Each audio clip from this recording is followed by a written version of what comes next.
अच्छा, माइक बेटा मैंने ऑफ रखा हुआ है, एनोटेशन भी ऑफ रखी हुई है, बिकॉज आई नो कि वो फिर कुछ बच्चे शरारती भी आ जाते हैं, तो वो फिर क्लास को डिस्ट्रैक्ट करते हैं। सो आई डोंट वांट, टाइम हमारे पास लेस है, हम इसको मैनेज कर लें इस तरह से कि हम क्लास में ही चीज़ों को कवर कर लें। अच्छा, अब बेटा क्वेश्चन नंबर 18 में देखते हैं सबसे पहले कि क्या बात हो रही है। सो इन क्वेश्चन नंबर 18 क्या कह रहा है, a movie theatre has a relation database that stores the movie schedule and information about the movies. The theater has several screens that play movies at the same time. यानी कि multiple जो है वो screens हमारी यहाँ पर लगी हुई हैं।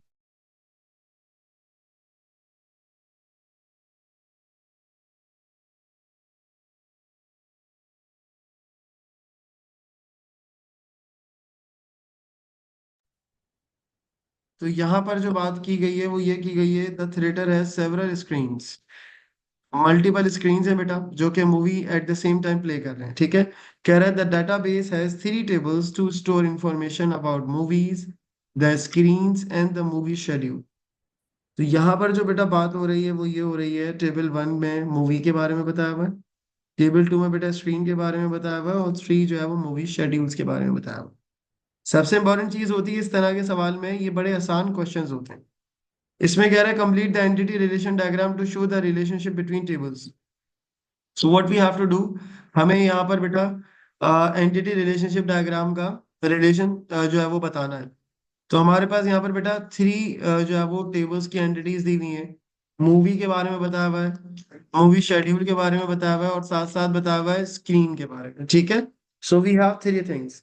इसके लिए मैंने बड़ी इजी अंडरस्टैंडिंग आपको बताई थी, and this is the concept कि आप ये देखो सबसे पहले कि किस टेबल का की प्राइमरी की दूसरे टेबल में जा रही है। एक टेबल की प्राइमरी की जब वो दूसरे टेबल में जाती है बेटा, तो वो वहां पे जाके फॉरेन की बनती है, और फॉरेन की जो होती है वो रिपीट हो सकती है, तो वो वाली साइड क्या होगी, मैनी कहलाएगी।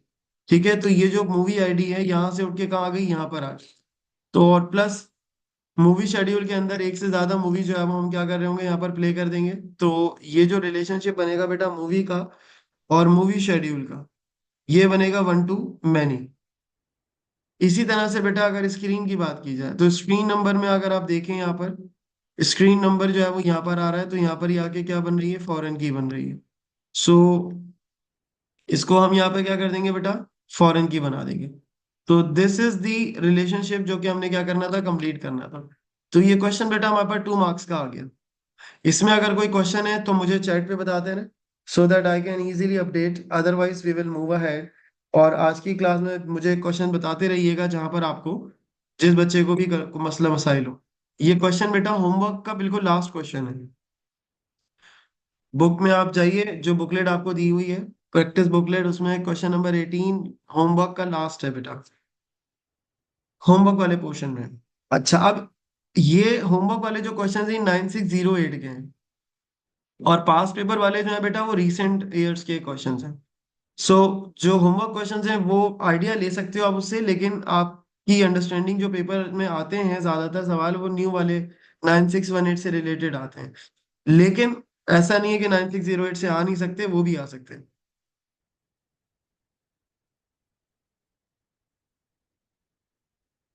बेटा मैनी का तरीका बड़ा सिंपल है कि अगर एक टेबल की प्राइमरी की दूसरे टेबल में जा रही है तो वो क्या हो गई, फॉरेन की हो गई। जैसे यहाँ पर ये मूवी आईडी उठ के यहाँ पर आ रही है। ठीक है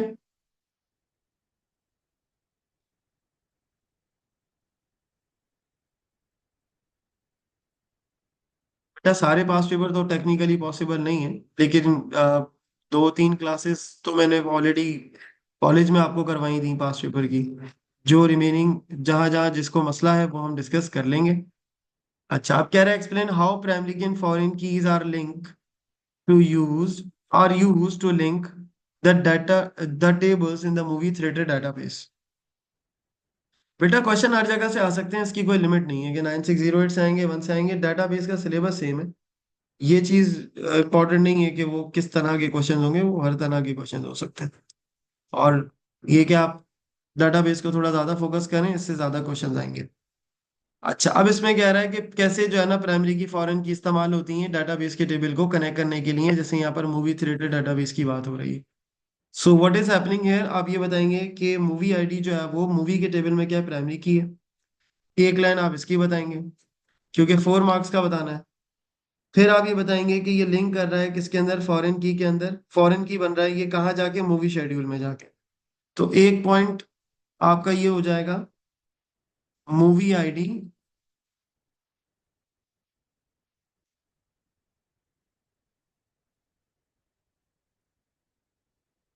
इज द प्राइमरी की इन मूवी टेबल। और फिर आप ये बता देंगे, इट इज लिंक्स टू, या it links to movie ID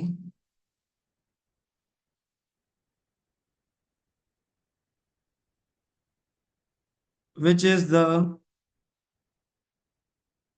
foreign key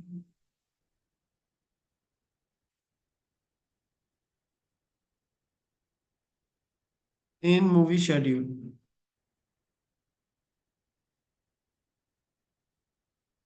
सही है जी।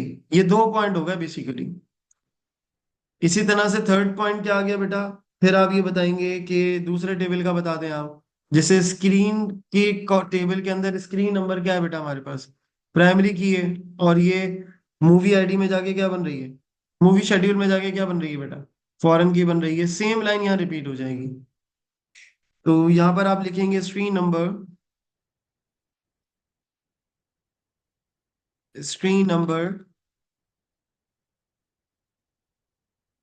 is the primary key in screen। Screen के टेबल में ये प्राइमरी की है,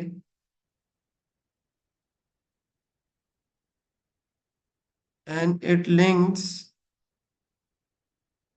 to screen number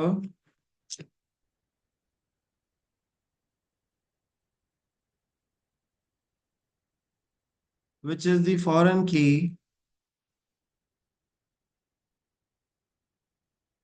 in movie schedule।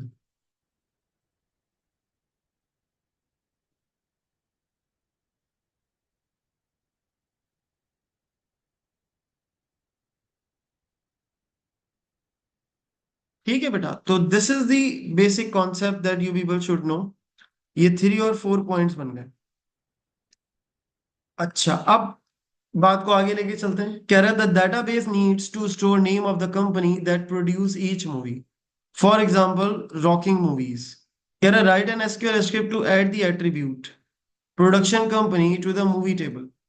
यानी मूवी टेबल के अंदर बेटा हमने क्या करना है, एट्रीब्यूट ऐड करना है। यानी क्या ऐड करना है बेटा, कॉलम ऐड कर, कॉलम ऐड करना है। तो कॉलम ऐड करने के लिए याद करो मैंने आपको क्वेरी पढ़ाई थी बेटा, पूरा डेटाबेस इंक्लूड है। डीएमएल हो या डीडीएल हो, ये कैसा सवाल है। अली आपका everything is included, complete database का ही टेस्ट है। तो हमें बेटा क्या करना है, स्क्रिप्ट ऐड करनी है। स्क्रिप्ट लिखनी है जिसके अंदर हम प्रोडक्शन कंपनी के नाम से एट्रीब्यूट ऐड करना चाह रहे हैं। इन्होंने नाम दे दिया। तो याद करो मैंने आप लोगों को डीडीएल की क्वेरी पढ़ाई थी, alter table. Very good Shahid, very good Javeria. So what we have to do, we have to write alter. उसके बाद बेटा टेबल लिख देंगे एज इट इज, और उसके बाद टेबल का नाम आएगा। अब टेबल का नाम इसने बता दिया है। अगर आप क्वेश्चन को अच्छे से पढ़ लेंगे सो यू पीपल अंडरस्टैंड। उसके बाद आप बताएंगे बेटा ऐड, और कॉलम लिख दें यहाँ पे आप,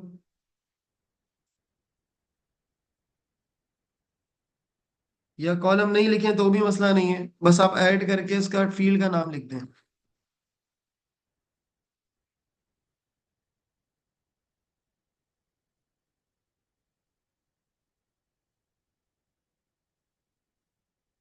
इंसर्ट का बेटा बताता हूँ कि इंसर्ट वाली जो आप लोग बात कर रहे हैं, आप लोग मेरे ख्याल से रोज और कॉलम के कॉन्सेप्ट को नहीं समझे, जिस वजह से ये आप बात कर रहे हैं। चलिए खैर मसला नहीं। अब यहाँ पर क्या कह रहा है कि कैटेगरीज बेसिकली रॉकिंग मूवीज और इस तरह का डाटा ऐड करना है। तो इसमें हमें अंदाजा हो रहा है कि डाटा जो हो सकता है वो कम ज्यादा हो सकता है, तो हम यहाँ पे लगाएंगे वार चार। अच्छा varchar क्या लगाएं, पहले ही जरा इसको काउंट करेंगे कितना बन रहा है। 1 2 3 4 5 6 7 8 9 10 11 12 13 14 14 तक तो ये बन रहा है। तो हम एटलीस्ट 20 25 20 30 तक रख सकते हैं। हम इसे 20 रख लेते हैं और उसके बाद ये कॉलम को क्या कर देंगे, क्लोज कर देंगे।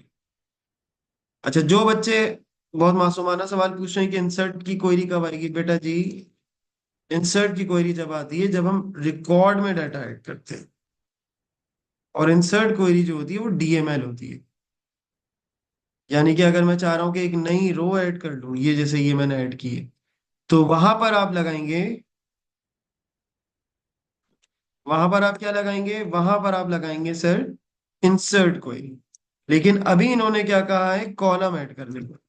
सो when we are going to add column, तो वहां पर आपने क्या लगाना होता है सर, वहां पर ऑल्टर टेबल लगाना होता है, जो कि क्वेरी बेटा डीडीएल क्वेरी कहलाती है। अच्छा, अब नेक्स्ट क्वेश्चन किसका है सर, ये वारचार क्यों लगाएंगे, बेटा जी वारचार इसलिए लगाएंगे क्योंकि यहाँ पर और क्या लगा सकते हो, मुझे ये बताइए।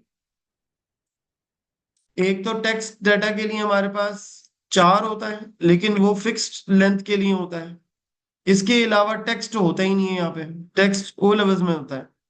इसके अलावा वारचार होता है, वरना डेट एंड टाइम होता है, वो यहाँ आएगा नहीं। इसके अलावा हमारे पास यहाँ पर वो भी नहीं आ सकता, integer real. So is there any other option you have. तो varchar नहीं आएगा, ठीक है। सो varchar हमने इसलिए लगाया क्योंकि टेक्स्ट डाटा है, तो varchar ही लगता है टेक्स्ट डाटा के लिए, कीप इन माइंड बेटा जी। और मैंने जो काउंट किया यहाँ पर, तो ओवरऑल नंबर ऑफ करेक्टर्स बन रहे हैं कोई 15, तो ठीक है 20 रख दें, 25 रख दें, 30 रख लें, अराउंड इतना ही बन सकता है हमारे पास। ओके जी दामिर, जब भी आप कॉलम ऐड करोगे तो डाटा टाइप बतानी पड़ेगी ना मेरा बच्चा। जैसे हमने टेबल बनाते हुए क्वेरीज लिखी थी, इफ यू रिमेम्बर, कि जब हम डाटाबेस के अंदर जब टेबल बना रहे होते थे, क्रिएट टेबल वाली क्वेरी शुरू शुरू में पढ़ी है हमने।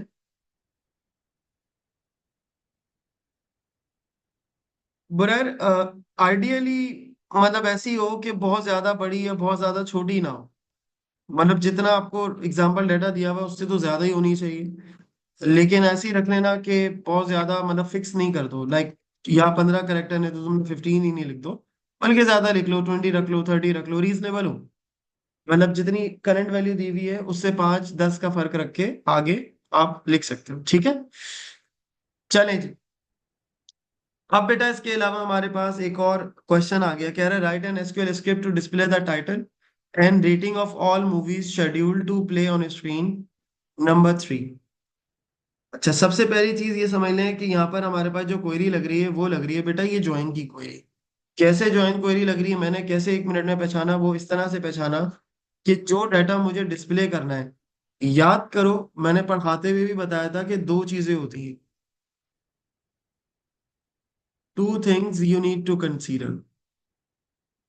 जब भी आप टेबल से डाटा लेकर आते हो, एक तो ये चीज होती है कि आपने डिस्प्ले क्या करना है, ठीक है बेटा जी। और दूसरी चीज मैंने आपको ये बताई थी कि जब भी आप डाटाबेस में से डाटा को लेकर आते हैं तो उसका क्राइटेरिया होता है, ये कंडीशन होती है।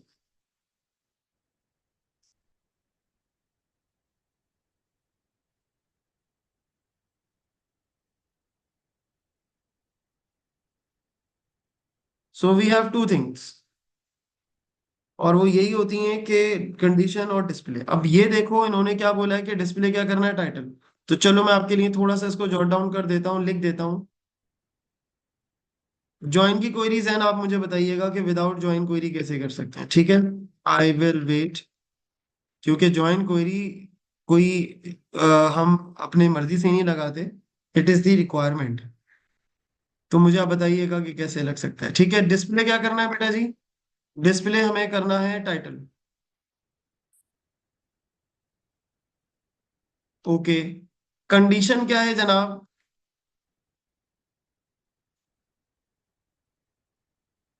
कि rating all the movies schedule to play on screen number 3। Condition क्या आ गई, जो स्क्रीन नंबर 3 के ऊपर क्या हो रही है, डिस्प्ले हो रही है। तो कंडीशन पे आ जाएगा बेटा स्क्रीन नंबर 3। अब स्क्रीन नंबर 3 किसने बात कर दी? हाँ हाँ बेटा, मसला नहीं है, मैं राइट आफ्टर द क्लास मैं अपलोड कर दूंगा। इनफैक्ट जो आज मेरी इवनिंग की क्लास हुई है वो भी मैं अपलोड कर चुका हूँ, उसका लिंक मैं शेयर कर रहा हूँ क्लास के बाद ही। अब आओ बेटा, यहाँ पर दो चीजें मैंने आपको बताई थी। ज्वाइन क्वेरी पहचानने का तरीका ये होता है कि आप पहले चेक करो कि डिस्प्ले कहाँ से हो रहा है डाटा, और कंडीशन कहाँ से आ रही है। ठीक है बेटा जी, चलो वापसी आ जाओ जल्दी से। अब आ जाओ, ये रहा टेबल। अब मैं इन सबको जो है वो रिमूव कर रहा हूँ। नो, अब मुझे ये बताओ डिस्प्ले क्या करना है जनाब? टाइटल, टाइटल किस क्वेरी में मौजूद है, किस टेबल में मौजूद है, मुझे कोई बताएगा चैट के ऊपर?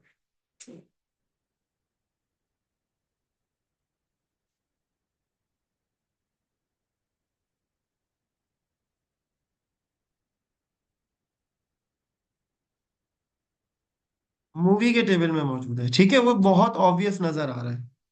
तो मूवी के टेबल में क्या मौजूद है सर? टाइटल मौजूद है। और वो भाई का हमारे जो कह रहे थे एक ही टेबल से आ सकता है।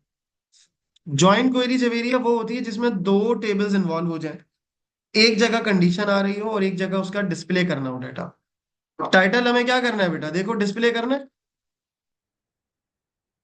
टाइटल हमें क्या करना है? डिस्प्ले करना है। और इन्होंने क्या बोला है कि कौन सा डाटा टाइटल डिस्प्ले होना चाहिए? जहां पर स्क्रीन नंबर क्या हो, 3 हो। तो कंडीशन दूसरे टेबल में आ गई, डिस्प्ले दूसरे टेबल का डाटा करना है। तो यानी कि दो टेबल्स इन्वॉल्व हो रहे हैं ना डाटा को लाने के लिए। मेरी बात समझ आ रही है मैं क्या कह रहा हूँ? स्क्रीन नंबर 3 यहां से आएगा, यानी कंडीशन कहाँ लग रही है? यहाँ लग रही है।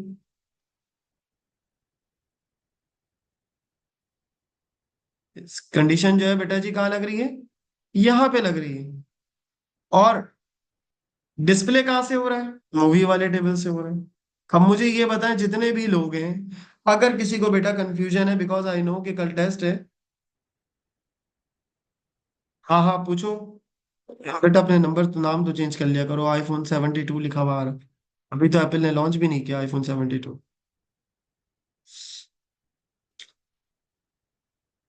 खैर, तो मूवी के टेबल से टाइटल डिस्प्ले होगा, और शेड्यूल, मूवी शेड्यूल के टेबल पे कंडीशन लगी हुई।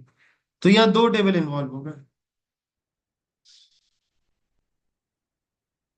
रयान का सवाल है सर, स्क्रीन वाले टेबल से हमने कंडीशन क्यों नहीं ली? बेटा ये रही ना, यही तो मैं आपको बता रहा हूँ।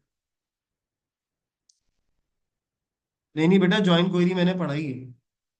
ज्वाइन क्वेरी मैंने पढ़ाई है, ज्वाइन क्वेरी के बगैर तो डाटा आपका मतलब सिलेबस कंप्लीट ही नहीं हो सकता। ज्वाइन क्वेरी पढ़ी है, मैं इसको इसीलिए दोबारा से ही आपको एक्सप्लेन कर रहा हूँ ताकि आपको कंडीशन क्लियर हो जाए। ये मैंने दोनों चीजों के ऊपर फोकस किया था, शायद पता नहीं आप एब्सेंट थी, आई डोंट नो, मुझे एग्जैक्टली याद नहीं है। खैर, मसला नहीं है, आसान क्वेरी होती है, सिर्फ एक लाइन ऐड होती है।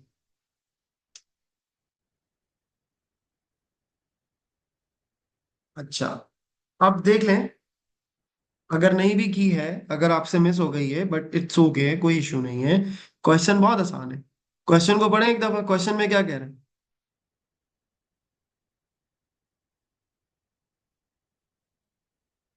बेटा विदाउट ज्वाइनिंग हो नहीं सकता ना। हाँ, वो ज्वाइन के बगैर जो कॉन्सेप्ट है ना, वो उसमें ज्वाइन लिखा हुआ नहीं होता, लेकिन वो काइंड ऑफ एक ही तरह मतलब कॉन्सेप्ट होता है, वो ज्वाइन वाला ही कॉन्सेप्ट है। उसके लिए क्वेरी ज्वाइन के साथ लगती है या विदाउट इनर ज्वाइन लिखे लगती है, वो मसला नहीं है।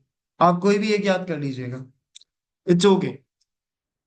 अब मुझे ये बताएं, यहाँ तक कंफ्यूजन क्लियर हो गई है जनाब?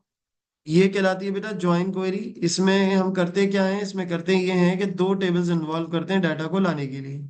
ठीक है, एक जगह पे हम डाटा डिस्प्ले कर रहे हैं, एक जगह से हम क्या लगा रहे हैं? कंडीशन लगा रहे हैं। आप बस ये दो चीजें याद रख लें। जब भी कभी आपको क्वेरी लिखने के लिए देगा, कीप इन माइंड कि वो आपसे कह सकता है कि एक ही टेबल से ले आओ। हाँ, सिर्फ इनर ज्वाइन ही लिखना होता है। मैं इसीलिए यहाँ पर दोनों क्वेरीज लिख देता हूँ ताकि आपकी कंफ्यूजन ही क्लियर हो जाए।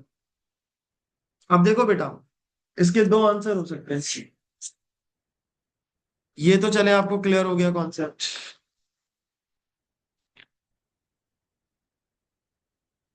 कि दो टेबल से डाटा आ रहा है। हाँ, टाइटल और रेटिंग दोनों आएगा, बिल्कुल दोनों आएगा। वो तो क्वेश्चन दिया हुआ है, लेकिन बस मुझे कनेक्ट करना था इसलिए मैंने टाइटल आपको बोल दिया। Solution one. Solution number one पर आ जाए बेटा जी। सॉल्यूशन नंबर वन इज कि आप लिखें सिलेक्ट,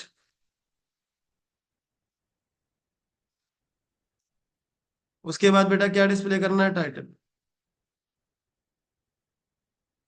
टाइटल, और उसके बाद बेटा आप क्या लिखोगे यहाँ पे, रेटिंग। ठीक है। फिर उसके बाद बेटा लिखोगे फ्रॉम, और क्योंकि दो टेबल इन्वॉल्व हो रहे हैं इसके अंदर, शेड्यूल का टेबल भी इन्वॉल्व हो रहा है, मूवी शेड्यूल, तो आप दोनों के नेम्स लिखोगे। आप एक तरफ लिखोगे मूवी, कॉमा, फिर आप लिखेंगे मूवी शेड्यूल।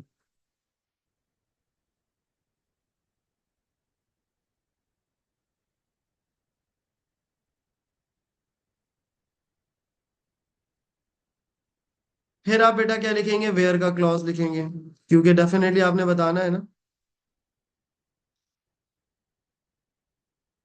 कि दो टेबल कौन कौन से कॉमन है। तो आप लिखेंगे, अच्छा मूवी और शेड्यूल की बात हो रही है ना बेटा जी, तो दोनों टेबल के अंदर कोई कॉमन फील्ड तो होगी, जभी तो ये आपस में कनेक्टेड है। तो मूवी आईडी इसमें भी है, और बेटा मूवी आईडी इसमें भी है। तो जब भी आप ज्वाइन की क्वेरी लगाओगे, कीप इन माइंड कि आपने दोनों टेबल्स की कॉमन फील्ड याद रखनी है, वो देख के नजर आ जाएगा आपको। तो आप बेटा जी लिखोगे movie dot movie ID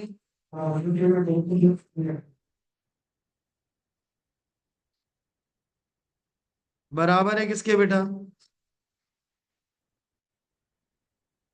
movie schedule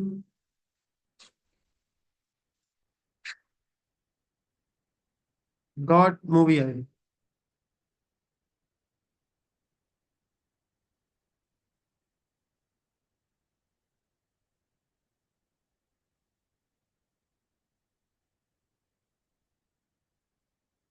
बेटा जैन, आप ऐसे सवाल कर रहे हो जैसे आप फर्स्ट टाइम डेटाबेस पढ़ रहे हो।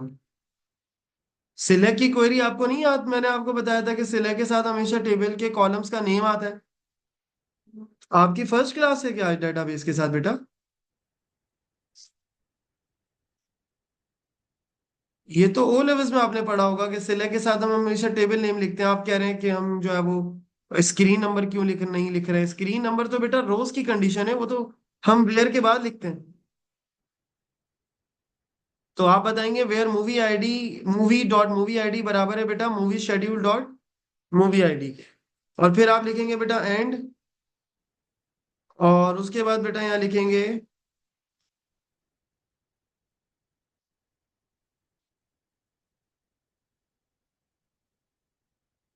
मूवी शेड्यूल डॉट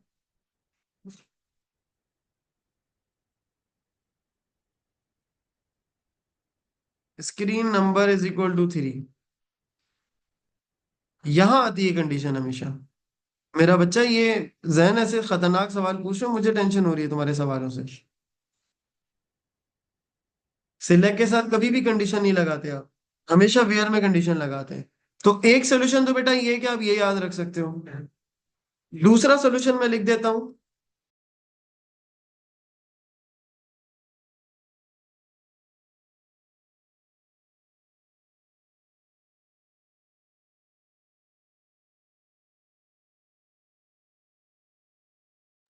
एक तरीका तो बेटा ये हो गया, दूसरा तरीका मैं आपको बता रहा हूँ कि क्या हो रहा है। देखो इसके अंदर बड़ा आसान तरीका है। जब भी आप ज्वाइन क्वेरी लगाओगे, पहली लाइन पे आपने क्या लिखना है, सिलेक्ट लिखना है। ठीक है। पहली लाइन पे आप क्या लिखेंगे सर जी, सिलेक्ट लिखेंगे। दूसरी लाइन पे बेटा फ्रॉम लिख देंगे, जो दो टेबल से डाटा लेकर आ रहे हो। उसके बाद आप क्या लिख दोगे बेटा, कॉमन फील्ड लिख दोगे। कॉमन फील्ड्स दोनों की, प्राइमरी की और फॉरेन की, साथ साथ लिख दोगे। ठीक है, वही बता रहा हूँ बेटा मैं साथ, कि आपने दोनों टेबल्स की, प्राइमरी की और फॉरेन की क्या कर दी, साथ साथ लिख दी। ठीक है। मूवी आईडी मूवी के टेबल में भी है, मूवी आईडी जो है वो मूवी शेड्यूल के टेबल में भी है।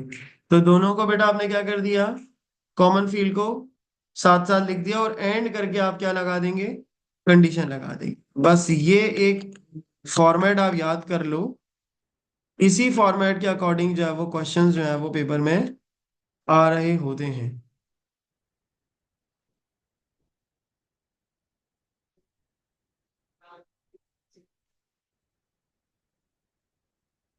अब मैं दूसरी टाइप की कोई भी यहाँ लिख देता हूँ, उसमें ज्वाइन का वर्ड यूज होता है, तो वो भी देख लेते हैं ताकि आपको क्लियर हो जाए कॉन्सेप्ट। उसमें भी कोई मुश्किल चीज नहीं है, उसमें बस ये होगा कि वेयर का क्लॉज नीचे आ जाएगा। So it's all up to you, it's your call कि आपको कौन सी क्वेरी जो है वो आसान लग रही है, आप वो याद कर लीजिएगा, ठीक है। सॉल्यूशन नंबर 2 मैं यहाँ लिखने जा रहा हूँ।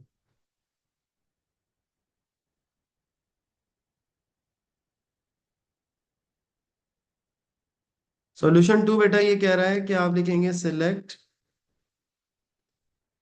और उसके बाद बेटा हम लोग यहाँ लिखेंगे टाइटल, और यहाँ लिख देंगे बेटा रेटिंग। फिर उसके बाद बेटा आप यहाँ लिखेंगे फ्रॉम, और फिर आप बेटा लगाएंगे यहाँ कंडीशन मूवी, और फिर आप लिखेंगे वर्ड इनर ज्वाइन।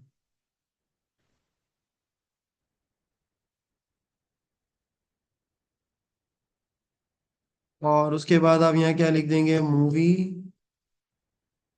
शेड्यूल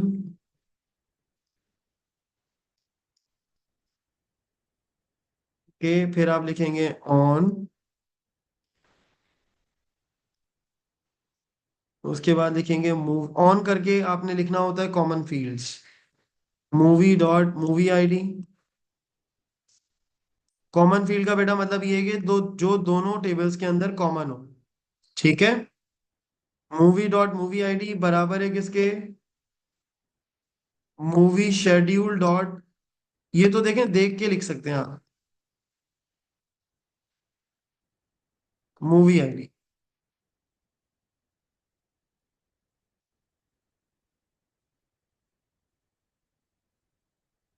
ठीक हो गई बात। और उसके बाद बेटा आप वेयर का क्लॉज लगा देंगे यहाँ पे। वेयर करके आप लिख दें जो भी आपकी कंडीशन है उसके लिए, फिर आपको ये वही ये वाली चीज ही क्या करनी पड़ेगी, रिपीट करनी पड़ेगी। और वो क्या है, movie schedule dot movie ID, sorry dot screen number,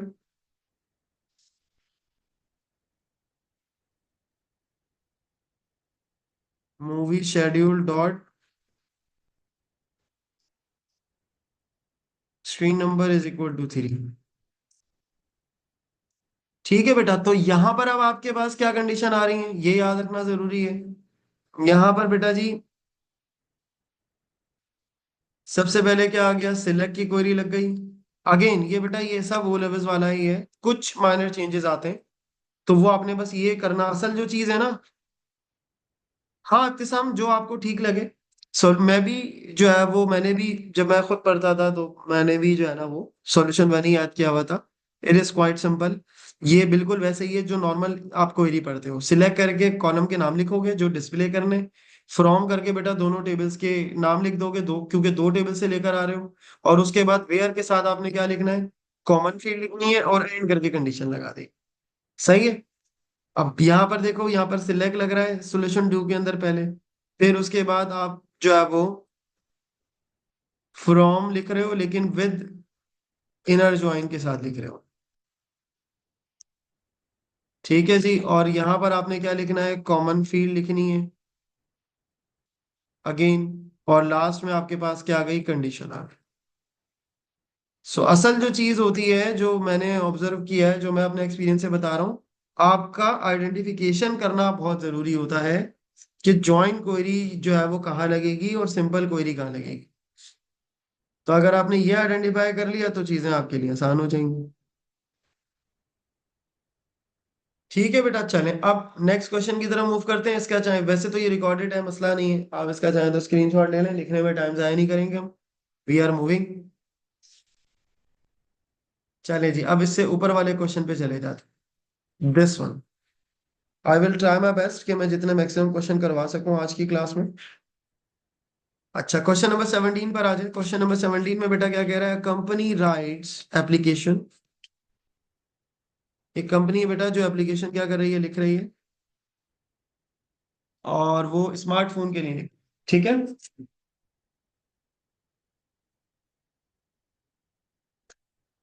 अच्छा, अब इस पे कंपनी के पास जो है वो क्या मौजूद है जी, रिलेशनल डेटाबेस मौजूद है।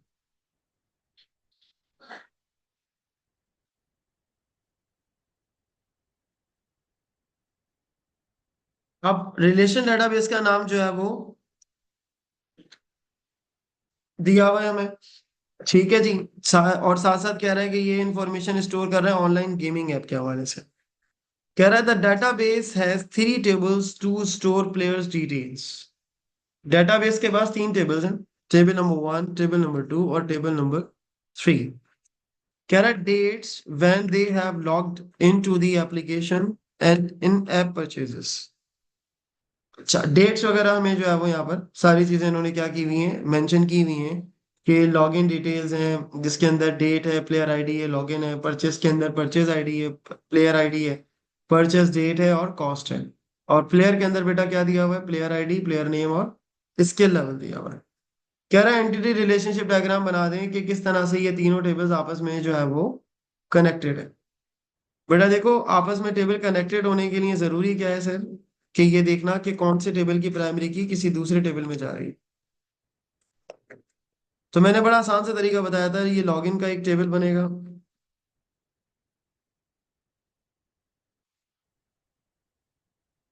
और ये लॉगिन आईडी जो है बेटा ये कहाँ आ रही है, ये कहीं नहीं आ रही, खैर। ओके, लेकिन प्लेयर आईडी जो है वो, अच्छा प्लेयर आईडी तो खैर प्लेयर से आ रही होगी। अच्छा, प्लेयर आईडी यहाँ पे भी आ रही है, प्लेयर आईडी यहाँ पे भी आ रही है। तो इसका मतलब ये हुआ बेटा कि ये यहाँ पर क्या है, प्राइमरी की है, प्लेयर। और ये इस टेबल के साथ भी फॉरेन की का रिलेशन है, और इस टेबल के साथ भी क्या है, फॉरेन की का रिलेशन। तो प्लेयर से प्राइमरी की उठ के बाकी दोनों टेबल्स में जा रही है, जो कि एक तरफ लॉगिन है और एक तरफ परचेज है। तो प्लेयर को हम क्या करते हैं, सेंटर में बना लेते हैं इसलिए।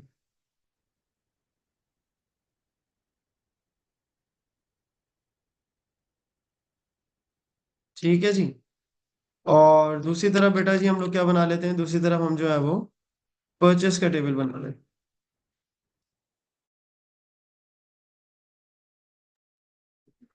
तो बेटा परचेस का टेबल हमारे पास यहाँ पे आ गया,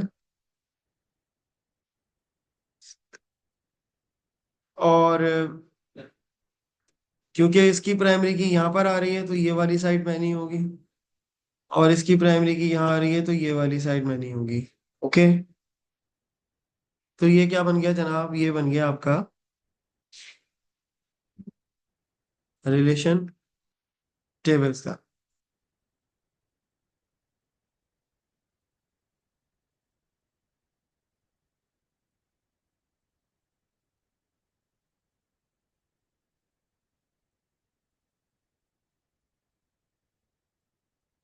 हाँ बेटा, मैं यही तो बता रहा हूँ कि ये प्राइमरी की यहाँ आके क्या बन गई, फॉरेन की बन गई ना।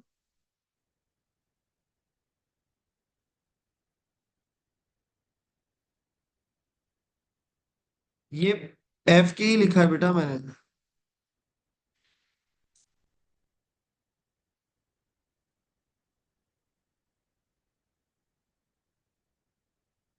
सही है बेटा, यहाँ तक बात क्लियर है कि प्लेयर की जो प्राइमरी की है दूसरे टेबल में चली गई, और वहां पे जाके क्या बन गई, फॉरेन की बन गई। ट्राइंगल,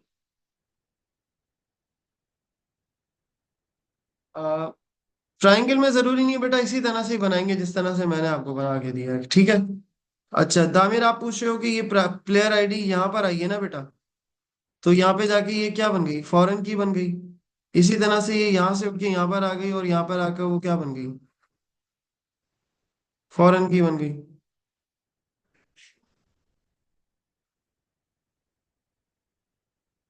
अब बेटा जिस साइड पर फॉरेन की बनती है वो वाली साइड रिपीट होती है, तो मैनी वहां बनेगा ना जहां पर वो फॉरेन की आएगी।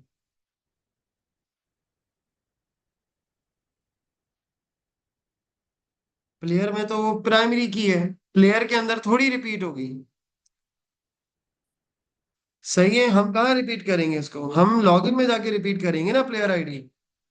ना कि हम प्लेयर आईडी को प्लेयर में रिपीट करेंगे, जहां पर रिपीट होगी वो वाली साइड मैनी होगी, या सिंगुलर होगी वो हमारे पास जो है वो कहलाएगी मैनी साइड। जहां रिपीट हो रही होती है जवेरिया, आपका भी सवाल का आंसर कर रहा हूं मैं, तो वो वाली साइड हमारे पास मैनी कहलाती है जहां पे रिपीट होता है। ओके। अच्छा, अब यहाँ पर आ जाए, कह रहा है the database manager is concern about the data integrity. State what is mean by data integrity. Give an example of how manager can ensure data in the player in the database. तो अब इसके अंदर again, इसके अंदर हमारा security वाला chapter add हो जाएगा, जिसमें हम बताएंगे वैलिडेशन रूल लगा सकते हैं। ठीक है।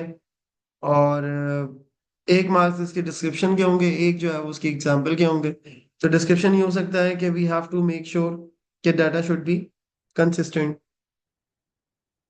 तो आप इसमें आंसर कर सकते हो कि ensure data should be accurate.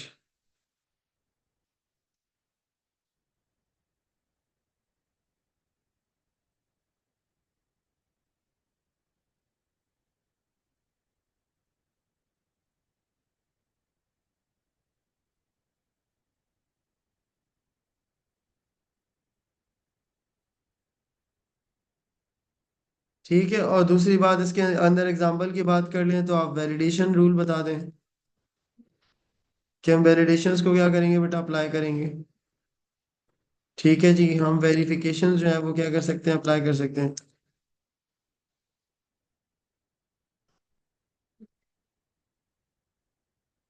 चलें यहाँ पर आ जाए, कह रहा है the database designer states that the database in the third normal form. Tick one box to indicate whether this statement is true or not. अच्छा, मोस्टली केसेस में यही होता है कि ये ट्रू होता है। ये ट्रू ही है क्योंकि ये प्रॉपरली मैनेज हुआ हुआ है। इसमें थर्ड नॉर्मल फॉर्म का मैं रूल बता देता हूँ। थर्ड नॉर्मल फॉर्म का रूल ये होता है कि कोई भी नॉन की दूसरी नॉन की पे डिपेंडेंट नहीं होगी।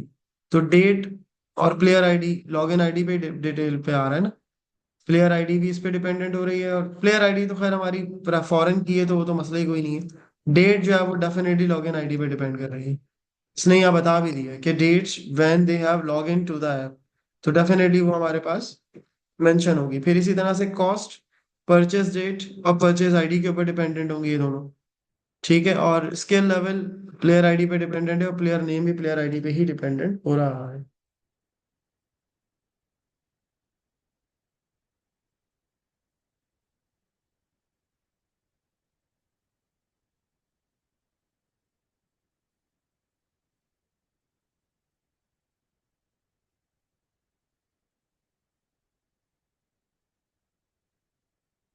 जस्टिफिकेशन मांग रहे हैं, आप तीनों टेबल के बारे में बता दें।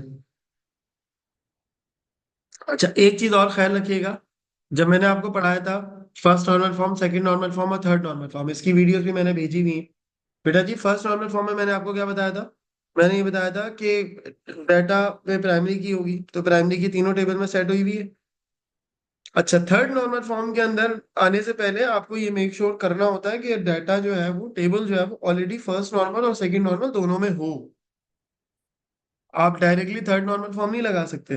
तो जब वो आपसे इस तरह का सवाल देगा तो आप ये भी बताओगे कि जी थर्ड नॉर्मल फॉर्म के लिए जरूरी है कि प्राइमरी की सेट हो। थर्ड नॉर्मल फॉर्म के लिए जरूरी है कि रिपीटिंग कॉलम नहीं हो। सही है, थर्ड नॉर्मल फॉर्म के लिए जरूरी है कि कोई पार्शियल डिपेंडेंसी ना हो। ये फर्स्ट और सेकंड का मैंने आपको बताया, लेकिन ऑल दो थर्ड में आने के लिए ये भी तो जरूरी है।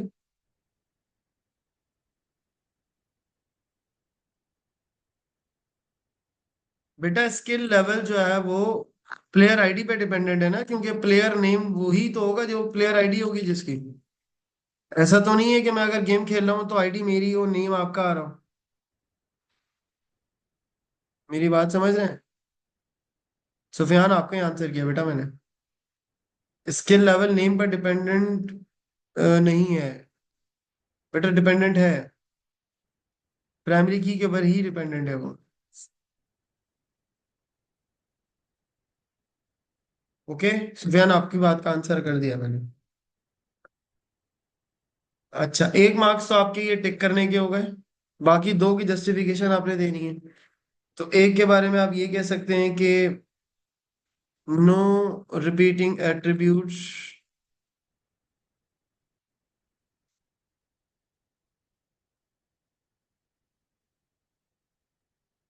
पार्शियल डिपेंडेंसी बेटा ये होती है जब एक से ज्यादा प्राइमरी की होती है और वो प्राइमरी की अ, दोनों यानी जो नॉन कीज हैं वो दोनों के दोनों प्राइमरी की के ऊपर डिपेंडेंट हो। ठीक है। दामिर बेटे, बहुत अच्छा सवाल पूछा आपने। मैंने ये रिकॉर्डिंग ऑलरेडी अभी कुछ दिन पहले ही भेजी है, 2-3 दिन पहले। इसका मतलब आपने पार्शियल डिपेंडेंसी नॉर्मलाइजेशन को पक्का ही नहीं किया। तो आप कल टेस्ट में क्या करोगे मेरा बच्चा? चलिए मैं आपको बता जरूर देता हूँ। पार्शियल डिपेंडेंसी वो होती है बेटा जी जो प्राइमरी की के अलावा, अब ये जब होती है जब दो प्राइमरी कीज होती है। अज्यूम करो ये दो प्राइमरी की हैं, अज्यूम करो। तो ये जो नॉन कीज है ना, जैसे कॉस्ट और परचेज रेट, ये नॉन कीज हैं। तो इन दोनों के ऊपर डिपेंडेंट होना जरूरी है। अगर किसी एक पे डिपेंड कर रही हो तो वो पार्शियल डिपेंडेंसी कहलाती है। तो पार्शियल डिपेंडेंसी हाफ डिपेंडेंसी को बोलते हैं। खैर, तो अब यहाँ पर आप क्या लिखेंगे? No repeating attributes.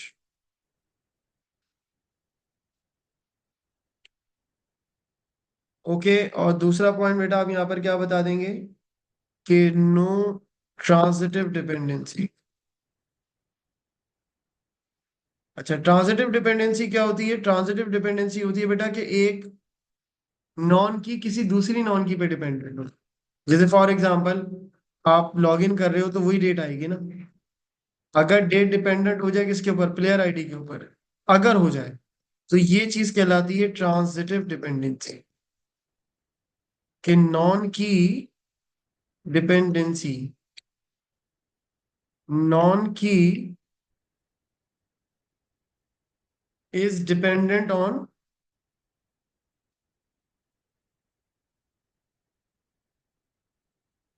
Another non की।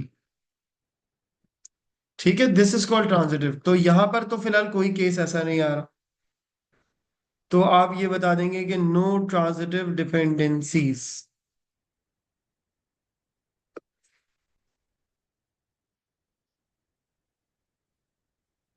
ठीक है जी, चलें अब यहाँ पर आ जाएं। ये बहुत अच्छी क्वेरी है।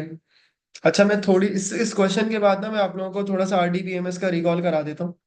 जैसे कि कुछ चीजें मैंने जैसे पढ़ाते पढ़ाते बता दी थी, लेकिन मे भी आपने नोट नहीं की हो। जैसे पार्शियल रेफरेंशियल इंटीग्रिटी का वर्ड होता है, लॉजिकल स्कीमा होता है। इस तरह की कुछ चीजें हैं जो कि मैं आपको अभी दोबारा से रिकॉल करवा देता हूँ, क्योंकि उसकी रिकॉर्डिंग नहीं है तो ऐसा ना हो कि आप वो कॉन्सेप्ट भूल जाए। अच्छा, अब ये लास्ट क्वेश्चन करके ना फिर हम मूव करेंगे सही है उसकी तरफ। आरडीबीएमएस में थोड़ी बहुत थ्योरी होती है, जैसे कि डाटा डिक्शनरी भी मैंने शायद पढ़ाया था। पढ़ाई तो खैर सारी चीजें हैं, लेकिन हो सकता है वो चीजें नोट डाउन ना नहीं की हो आपने, बट इट्स ओके। कह रहे the following table shows some sample data of the player table. ये टेबल है, इसका नाम प्लेयर। ओके। कह रहे write an SQL script to create the player table. हमने क्या लिखना है बेटा? एसक्यूएल स्क्रिप्ट लिखना है जो कि क्या क्लियर करेगा? प्लेयर टेबल क्रिएट करेगा। अच्छा, अब आपको यहाँ देख के नजर आ रहा होगा डाटा। अच्छा, अब सबसे पहले बेटा आप जी आप क्या करेंगे? यहाँ लिखेंगे क्रिएट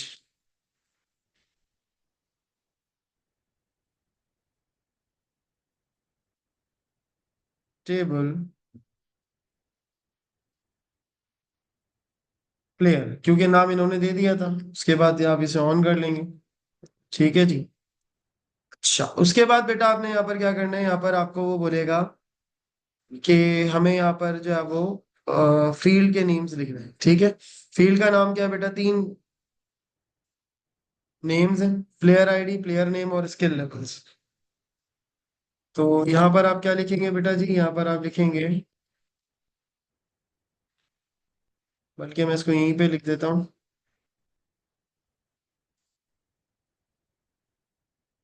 प्लेयर आईडी। और अच्छा, जब आपको बेटा लेंथ कंफर्म नहीं, बहुत ज्यादा वेरिएशंस हो, तो आप इसको varchar को ऐसे खाली भी छोड़ सकते हो कि बिल्कुल ही इन्होंने रैंडम दिया हुआ है, कहीं पे बहुत ज्यादा वैल्यू है, कहीं पे बहुत कम वैल्यू है। तो आप इसे खाली भी छोड़ सकते हो। ठीक है। आप लिख दो यहाँ पे varchar।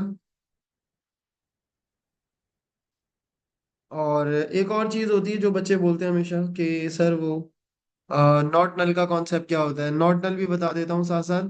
बेटा देखो, जो प्राइमरी की होती है ना, प्राइमरी की जो टेबल की होती है वो खाली नहीं छोड़ सकते।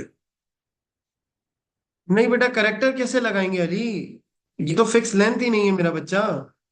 जब फिक्स कैरेक्टर्स होते हैं 1 2 3 4 5 6 7, यहाँ पे भी 7 आने चाहिए थे फिर।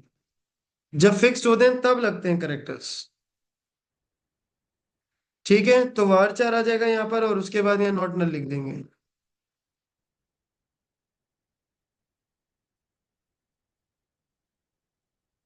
हाँ, 15 लिख दें, 20 लिख दें, इससे ज्यादा नहीं हो गए। या वार चार ऐसे ही छोड़ दें अगर आपको कंफर्मेशन नहीं हो रही। हमजा का सवाल है सर, प्लेयर आईडी के साथ इंटीजर नहीं होंगे? बिल्कुल होंगे, क्यों नहीं होंगे? मुझे आप बता रहे हो या मुझसे पूछ रहे हो? मुझे समझ नहीं आई आपकी बात। ठीक है, नल। उसके बाद बेटा क्या कह रहे हैं यहाँ पर?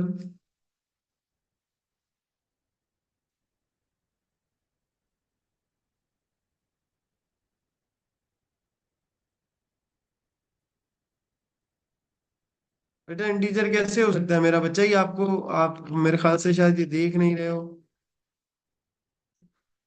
यहाँ अल्फाबेट है तो इंटीजर लिख दूं, आप ये कह रहे हो?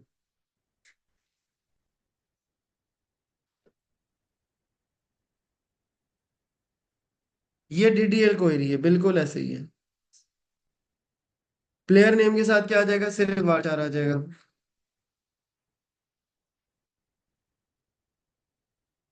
और फिर आ जाएगा बेटा स्किल लेवल।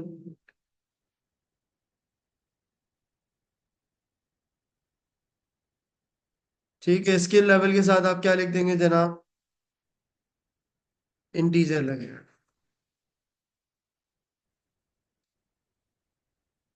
ठीक है जी।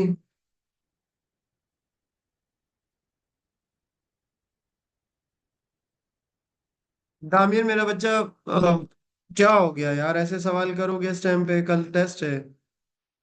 आप पूछ रहे हो कि करेक्टर क्यों नहीं लगेगा? भाई करेक्टर फिक्स लेंथ के लिए लगता है यार। फिक्स लेंथ कहाँ है यहाँ पर? ये आपको फिक्स लेंथ नजर आ रही है दोनों की? Can you count it? Character fix length के लिए लगता है वासिक। चार करेक्टर हैं तो ना चार से कम आएगा ना चार से ज्यादा आएगा। और वार चार में वेरिएशंस हो सकती हैं, 5 करेक्टर भी हो सकते हैं, 2 भी हो सकते हैं, 6 भी हो सकते हैं। जितने लिखोगे उतने मैक्सिमम होंगे, उससे कम हो सकते हैं, उससे ज्यादा नहीं हो सकते। ठीक है। दामेर का तो मुझे नहीं लग रहा कि वो तैयारी करके बैठा हुआ है। बिल्कुल ऐसे ऐसे सवाल है, बिल्कुल रॉट सवाल है। फर्स्ट क्लास वाले क्वेश्चन है। हाँ, बेसिक एसक्यूएल है लेकिन डीडीएल क्वेरी है बेटा ये। अच्छा, अब यहाँ पर हमें प्राइमरी की भी सेट करनी है। So what we have to do, we have to write primary key, end में ही लिख दें आप। ये भी एक तरीका होता है। और यहाँ लिख दें player ID.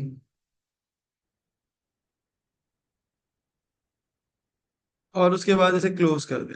That's it. Not null का बेटा पर्पस बता देता हूँ। नॉट नल का पर्पस ये होता है कि जितनी भी प्राइमरी कीज होती है ना, प्राइमरी की शुड नॉट बी नल, खाली नहीं छोड़ सकते उसको। प्राइमरी की कैन नॉट बी नल, यानी कि कैन नॉट बी एम्प्टी। इसलिए लगा बेटा ये कॉन्सेप्ट। कभी कोई डाटा जो है ना वो आप खाली नहीं छोड़ सकते, उसके नीचे कुछ ना कुछ लिखना जरूरी होता है।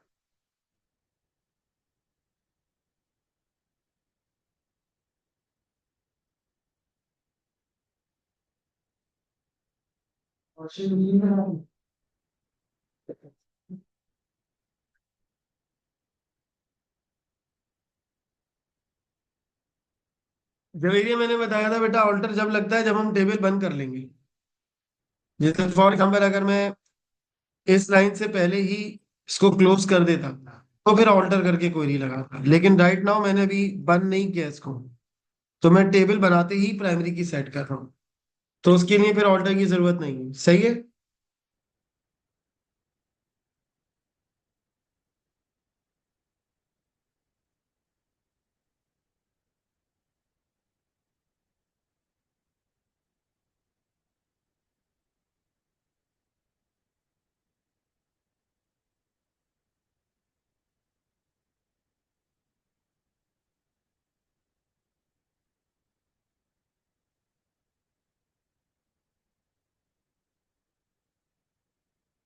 चलें जी, अब इसकी थोड़ी सी थ्योरी के ऊपर बात कर लेते हैं।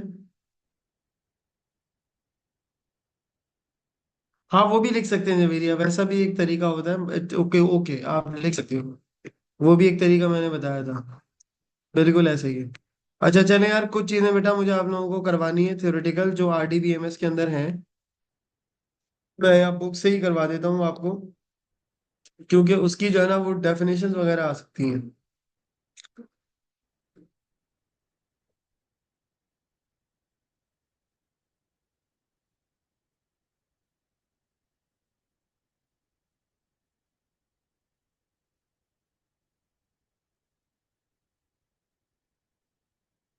तो जैसे डाटा डिक्शनरी होता है।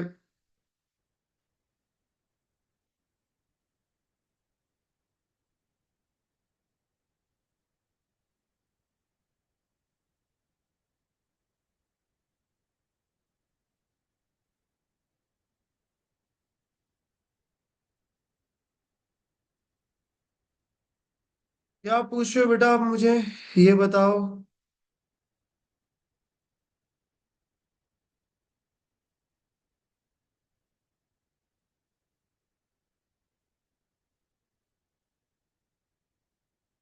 दोबारा पूछ लो, iPhone 72 कि क्या आप पूछना चाह रहे हो।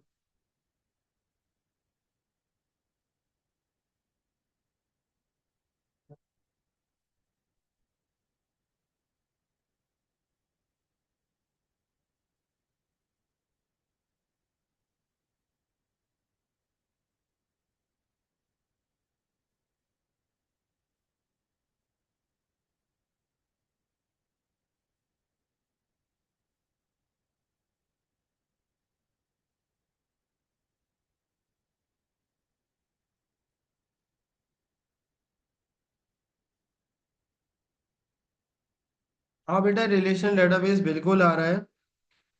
और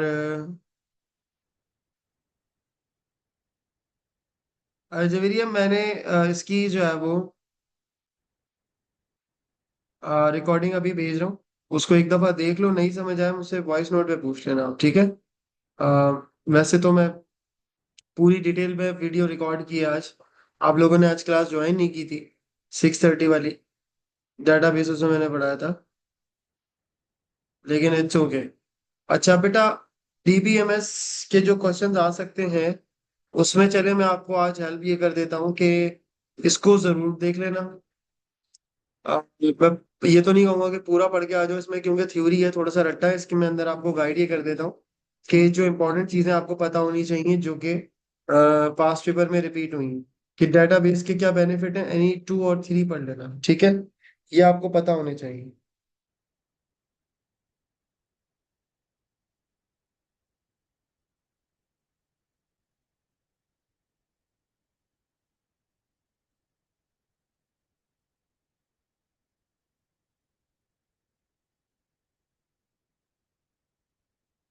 फिर इसके अलावा बेटा, ये मैं ऑलरेडी पढ़ा चुका हूँ, इसको मैंने काफी डिटेल में पढ़ाया आपको।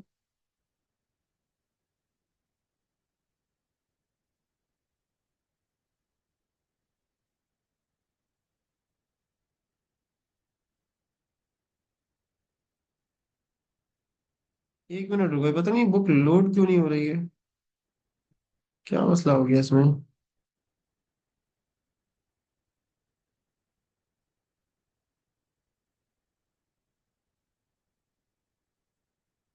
अच्छा, इसके अंदर बेटा ये जरूर देख कर आना। अच्छा, डीबीएमएस बुक में इन्होंने बड़ा छोटा दिया हुआ है, बस इसकी डेफिनेशन बस देख लेना। इसके अंदर बड़ा आसान सा कॉन्सेप्ट आता है बेटा।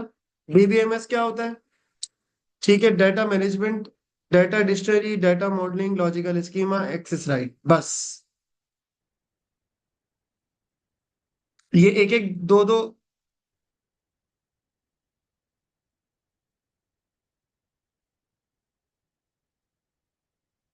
एक एक दो दो पॉइंट के सवाल हैं ये, आप लाजमी देखिएगा। और हाँ, 2 पॉइंट्स तो एटलीस्ट आपको पता होने चाहिए। चले, अब डाटा डिक्शनरी बेटा मैंने क्या बताया था? डाटा डिक्शनरी मैंने बताया था कि बेटा ये जो होता है, ये डाटाबेस के अंदर स्टोर करता है मेटा डाटा। मेटा डाटा में अब आप डिटेल बताओगे, अगर वो 3 मार्क्स का पूछ रहे तो आप बता सकते हो, क्या क्या चीजें बता सकते हो? कि पहले तो बताओगे it can store Meta data, और मेटा डाटा इंक्लूड्स करके आप बता दोगे कि डिटेल्स ऑफ फॉरेन की, डिटेल्स ऑफ प्राइमरी की, ठीक है जी, और एट्रीब्यूट्स डाटा टाइप्स, ठीक है, या डाटा टाइप ऑफ एट्रीब्यूट्स, ये चीजें होती हैं।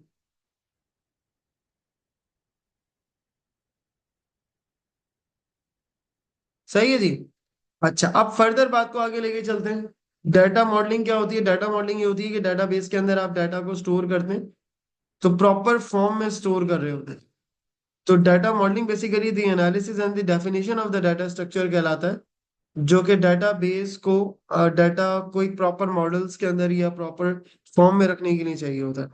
लॉजिकल स्कीमा क्या होता है बेटा? लॉजिकल स्कीमा ये होता है कि जब आप डाटाबेस डिफाइन करते हो, so a data model for a specific database that is independent of the database used to build the database, यानी डाटाबेस बनाने से पहले आप जो डाटाबेस के रिलेशनशिप वगैरह मेंशन करते हैं,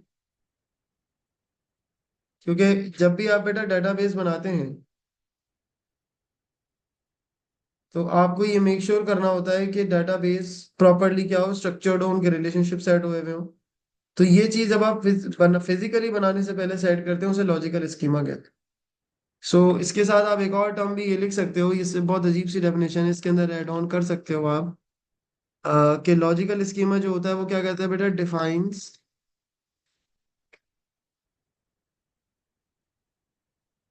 defines the structure of a database.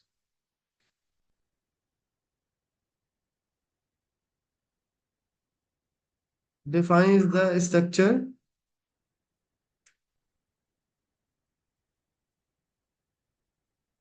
Of a database.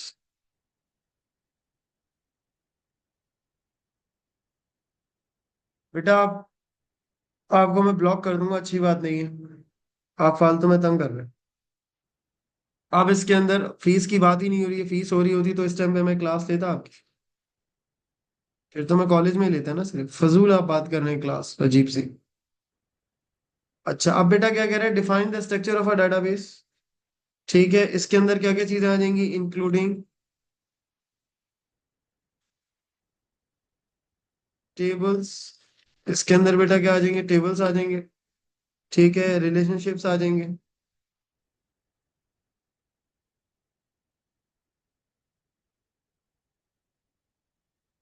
ठीक है, ये सारी इंफॉर्मेशन इसमें आ जाती है।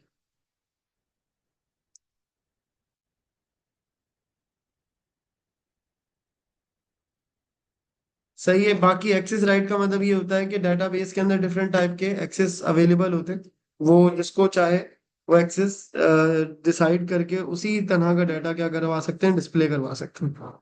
ये चीज जो है ना वो एक्सेस राइट्स के अंदर आ जाती है।